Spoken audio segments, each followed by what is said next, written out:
Dum.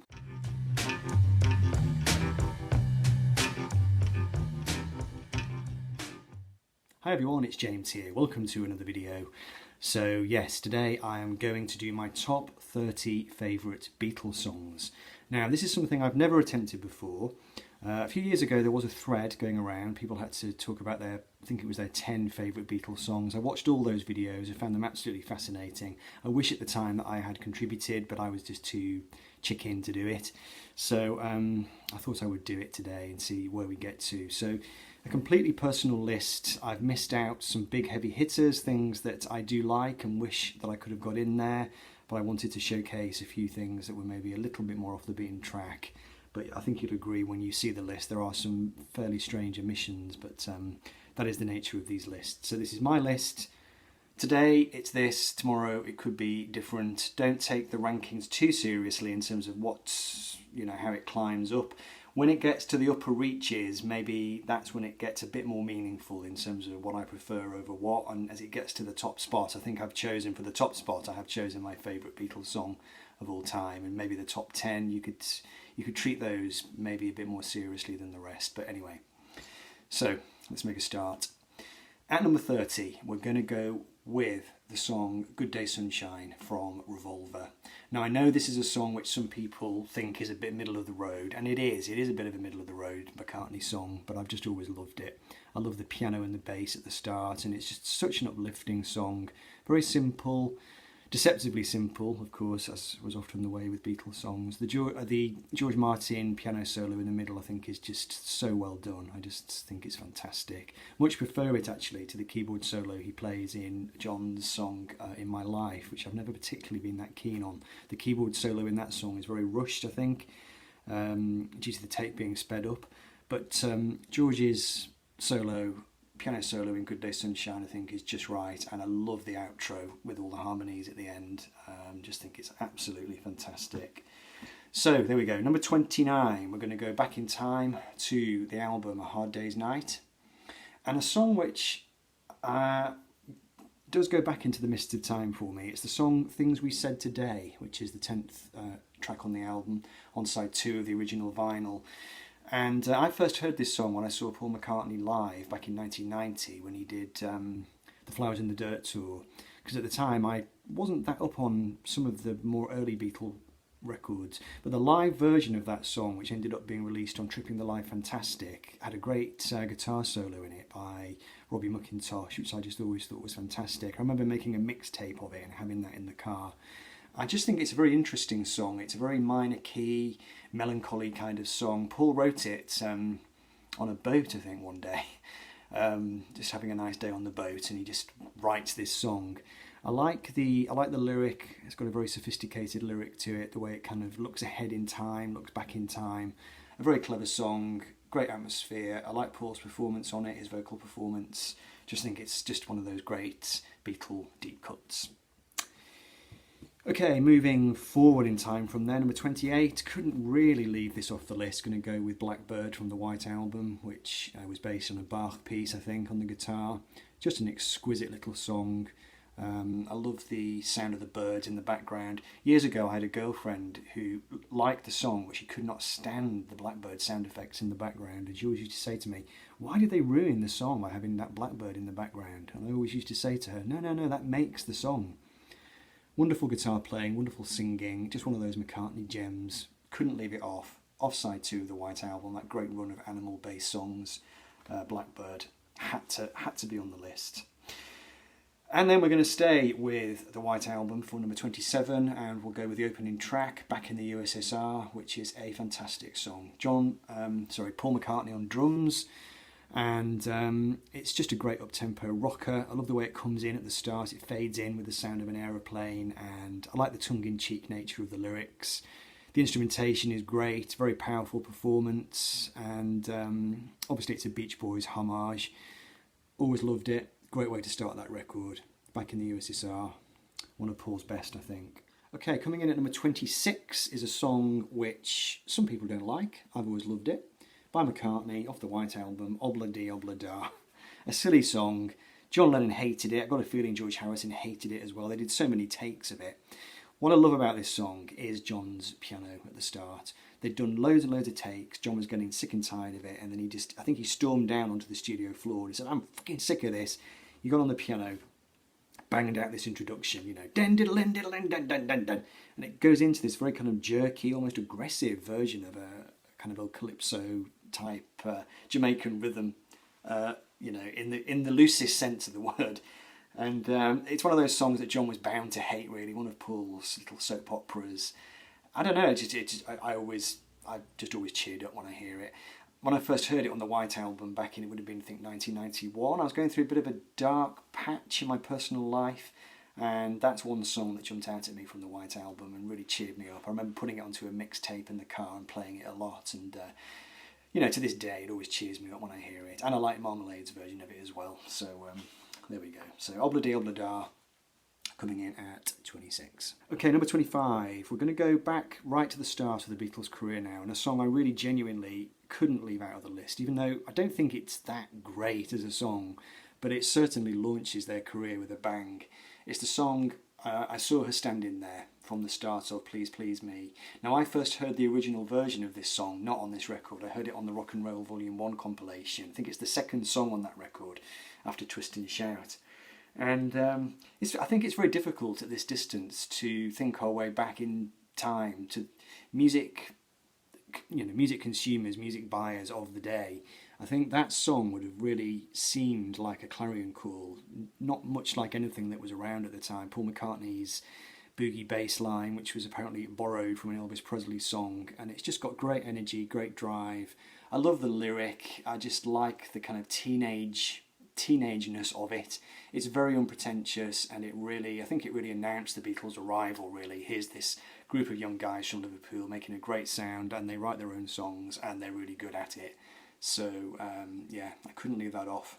I Saw Her Standing There, the first Beatles song on the first Beatles album, and I've got that at number 25. It could have come higher.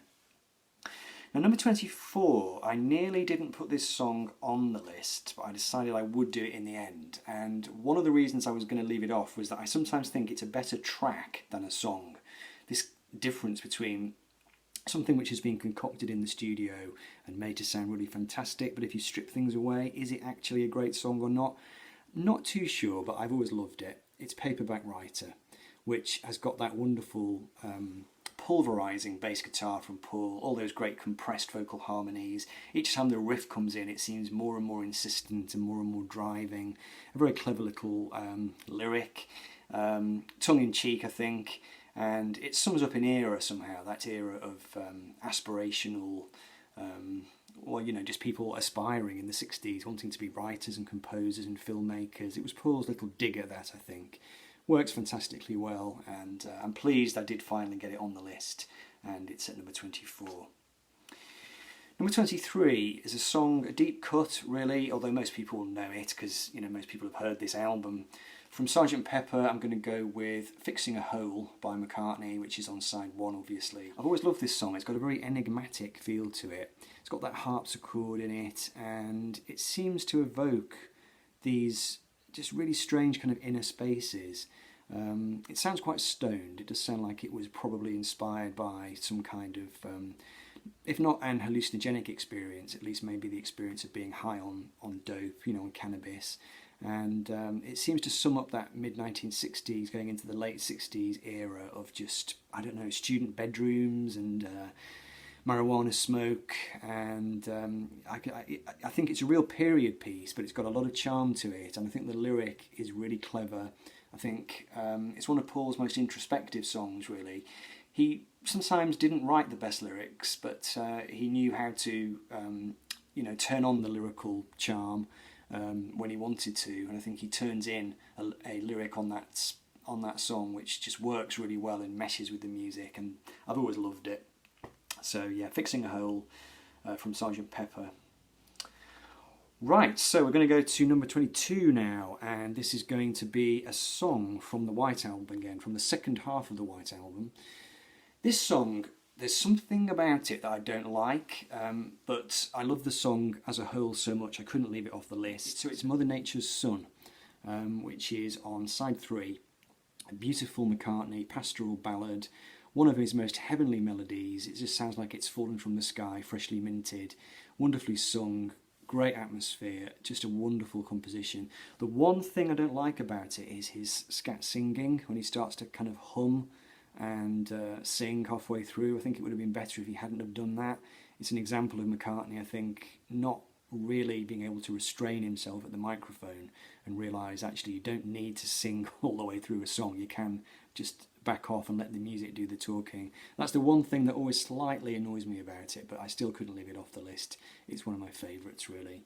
Wonderful song, Mother Nature's Song. Okay, on to number 21 now, back to Sgt. Pepper. And this is a song which definitely is a period piece. I always associate it more with the movie Yellow Submarine, really, than I do with Sgt. Pepper. And there's another song on this list that I do that with as well, and we'll get to that. In fact, we're going to get to it next. So it's Lucy in the Sky with Diamonds. Now, with this song, I don't think I've ever listened to it once without doing this big drumming motion every time it goes into the chorus. When Ringo hits the big drums just prior to the chorus, I literally just have to do that, you know, dum, dum, dum. Lucy in the Sky, I don't know, it never fails to cheer me up or lift my spirits.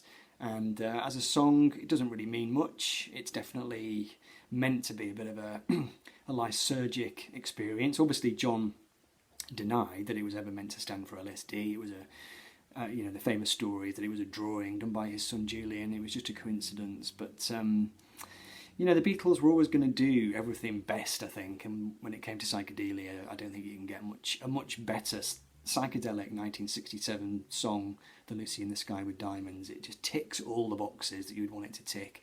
Fantastic lyrics, plasticine porters with looking glass ties. I mean, only John Lennon could come up with an image like that. The instrumentation is wonderful, the little hints of Indian textures and sounds, and Ringo's drumming, like I said, is just fantastic. So had to go with that. Lucy in the Sky with Diamonds, number 21. And number 20, we're going to go to a different album. I'm going to go to Rubber Soul, but it is the other song from Yellow Submarine, which I always associate the song more with Yellow Submarine, and it's Nowhere Man, which I've always loved. Used to play this one on the guitar back in the day and sing it. It's just a very sweet song. It's undercut with this feeling of melancholy, obviously. You do wonder if at the time John was maybe at least half writing about himself. In Yellow Submarine, it's very much pitched as a song really taking the mickey out of critics, really. You know, the little guy in the void who's got his typewriter and he's trying to type, intellectual treatises, really. And the song comes across as this idea of he doesn't really know what he's doing. He's a nowhere man in a nowhere land, writing all his nowhere plans for nobody. There's a real kind of nihilistic feel to it, but it's contrasted with this wonderful, uplifting tune and music. And I love George's Stratocaster solo in the middle. In fact, I've got a feeling it's George and John playing in unison. Great sounding solo, great sounding record, love the vocal harmonies, wonderful lyric, wonderful tune. What's not to like? Nowhere Man at number 20. Okay, and then we're going to stay with the same album for number 19. Now then, George Harrison, I must confess, does not feature in this list very often, but he does feature now. I do love George's songs in the Beatles, but I just think he had some very stiff competition from Lennon and McCartney. Now the song I've picked by George of this record is the penultimate track, If I Needed Someone, which is obviously very influenced by the Byrds. There was a bit of a two-way thing going. The Byrds had been influenced by the Beatles, and then they ended up influencing the Beatles. This song was very Byrds-like. I don't think it ever really worked very well live. The first time I ever heard this song was on the Complete Beatles documentary, when you see the Beatles performing it in Japan, I think, and it's not a very good version at all. And I remember thinking, watching that, that's not a very good song. And then when I heard the studio version on Rubber Soul, I realised, what a great song it was when done in the studio. And I've always loved the guitar solo on it. I just think it works fantastically well. Wonderful glittering chord sequence, and this definitely is an early peak for George. And really, I think it was the beginning of him really starting to step up and rival Lennon and McCartney in many ways. So there we go. George Harrison, number 19, If I Needed Someone. Okay, so for number 18, we're going to zoom forward in time to Let It Be, and the opening song from Let It Be Two of Us is one that's always moves me when I listen to it. There's a famous story of John and Linda trying to get themselves, Paul and Linda trying to get themselves lost in the early stages of their courtship and their marriage. They would drive around London trying to get lost, and I always associate it with that. But I think there is meant to be a Paul and John connection as well, and I think it's meant to evoke, the early days of Paul and John wandering around Liverpool together, thick as thieves. And it works really nicely as an acoustic song with some great vocal harmonies on it. Just a wonderful song. Strange way to open the album, but I think it works. It works in a kind of, it's low key. It's not maybe what you'd expect, but I think it does get the album off to a very charming start. So that's why I went for it.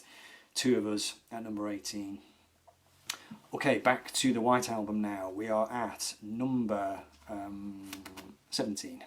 And this is a song that always makes me laugh. Always love listening to it. It's on side 2. It's John's song I'm So Tired, which is not the first song he'd written about being tired. We'll get to that other one shortly.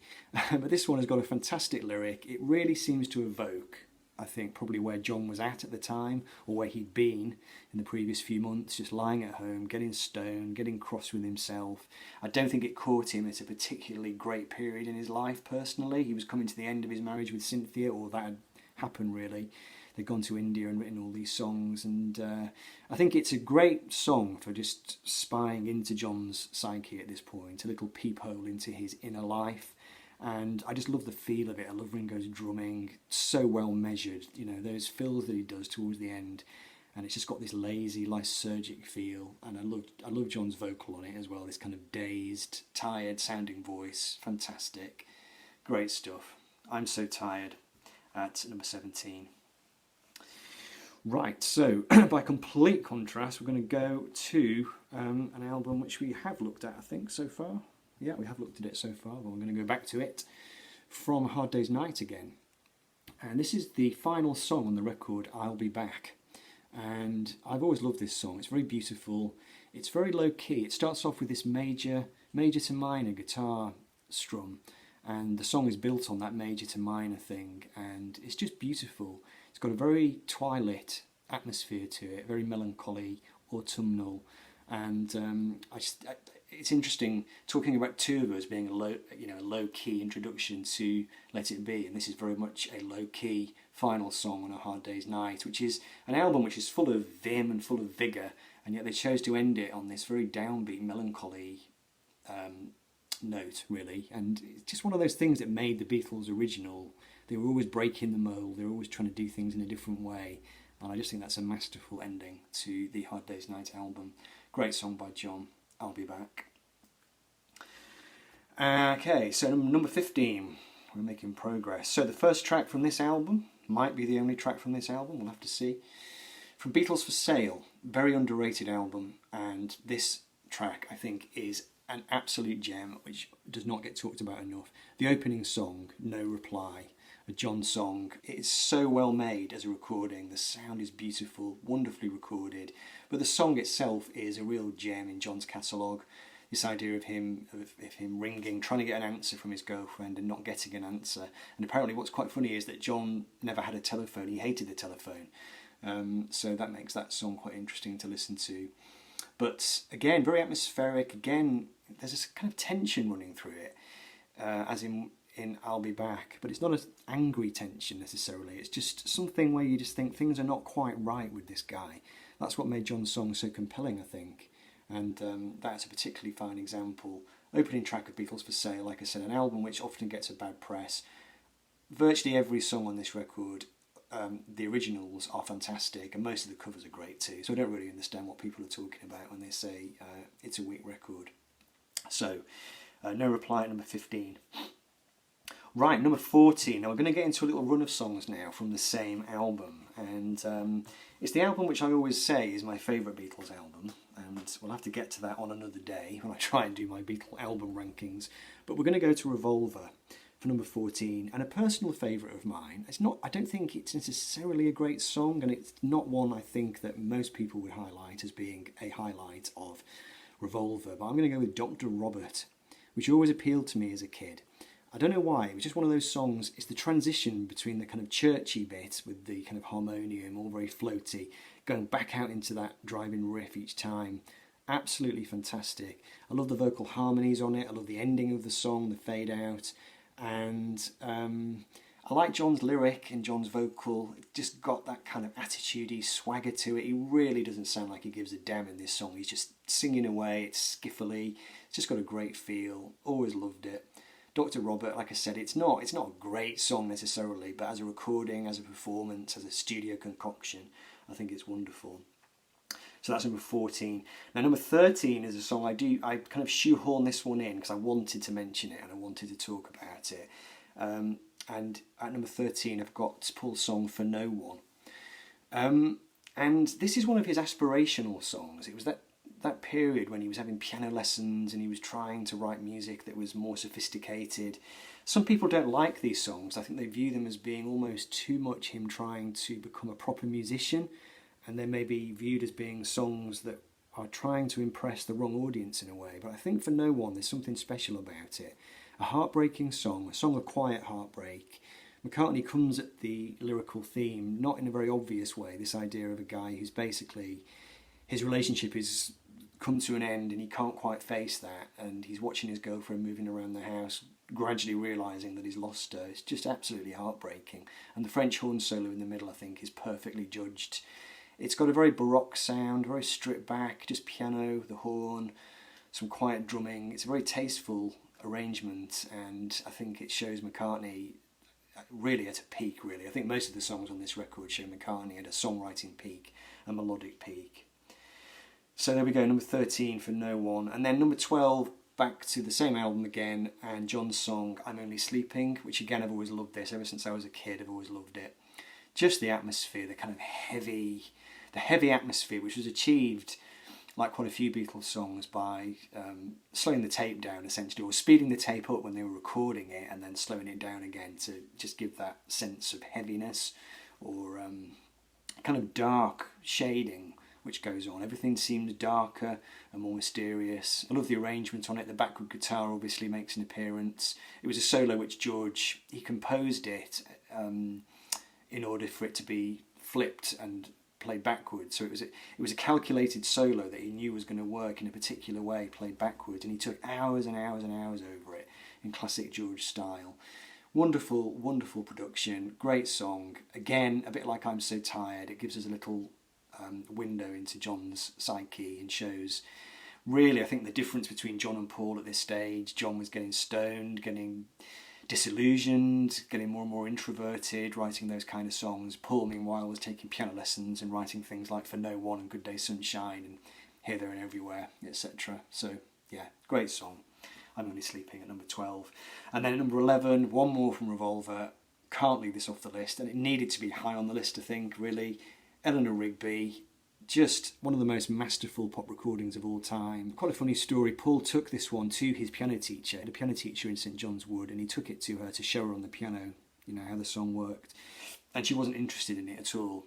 She was just wanting Paul to learn his scales and learn his little pieces that she was trying to teach him. And she had no interest in this piece that he brought to her. And it was at that moment that he decided to give up his piano lessons, as he realised he really didn't need them. He was writing a song as clever and as timeless as that, and what's the point really in having piano lessons when you can already write a song like Eleanor Rigby? So yeah, the string arrangement obviously very reminiscent of Psycho, very dry, very upfront. Jeff Emmerich, the engineer, had played a large part in the recording of the instruments, close miking and making everything very dry and upfront. Just an incredibly innovative, fantastic song, nothing like anybody had done at that point.